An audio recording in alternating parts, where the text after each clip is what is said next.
خەرج نەکردنی پارەی گەرمی 4 ساڵی ڕابردوو نیگەرانی جوتیارانی بە دوای خۆیدا هێناوە.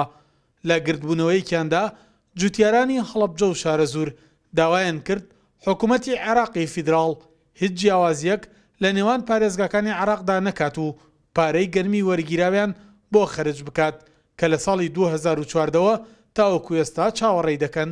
ئەم میلەتە مەساقی ئەوە نییە عەدیەتی بن، نە پارەمان ماوە، نە حاڵمان ماوە، نە ژیانمان ناوە، تێگەشتی خەڵک کاسبی بۆ ناکرێ، گەرمی بۆ ناکرێ، کیسەڵە بەر بووە لێمان، ئیشمان ناڕوە، ماڵمان کاول بووەش، تێگەشتی باران نابارێ، ئەی نابێ بەدەیان بێتەوە بە فەقیر و جارە.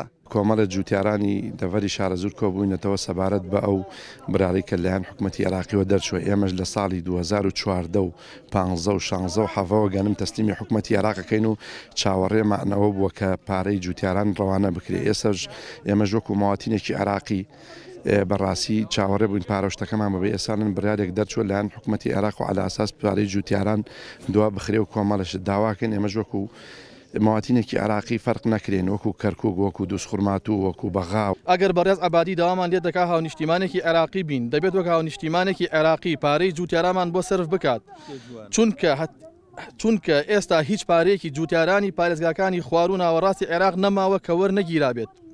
تەنها ئەم سێ پارێزگای عێراق ماوە کە پارەی بدرێت.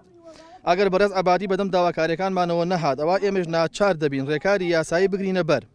لە بنکەی وەرگرتنی گەنمی سیروان زیاتر لە 100,000 تۆن گەنم لە ساڵانی ڕابردوو وەرگیراوە، بەڵام تاوەکو ئێستا لە 130 جوتیاران هیچ بڕاپارەیەکیان بۆ خەرج نەکراوە. گەنمان وەرگرتووە بە ئەمری بەغا لە ساڵی 2014 تا ساڵی 2017 بە ئەمری بەغا و بە تەوجیهاتی وەزارەتی بازرگانی بەغا وەرمان گرتووە.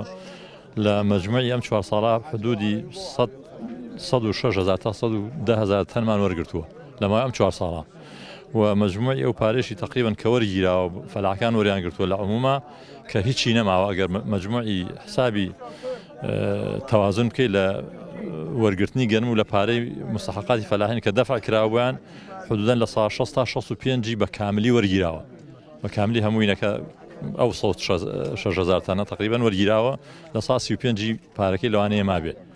جوتیارانی هەرێم داواکارن حکوومەتی عێراق بێ جیاوازیکردن پارەی گەنمی وەرگیراویان بۆ خەرج بکات، چونکە بە هەزاران جوتیار ماوەی 4 ساڵە لە هەرێمی کوردستان چاوەڕێی وەرگرتنی پارەی ئەو گەنمەن کە ڕادستی حکوومەتی ناوەندیان کردووە.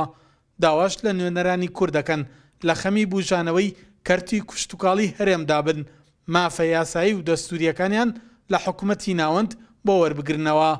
سەلاح جەمیل، کورسات نیوز، هەڵەبجە.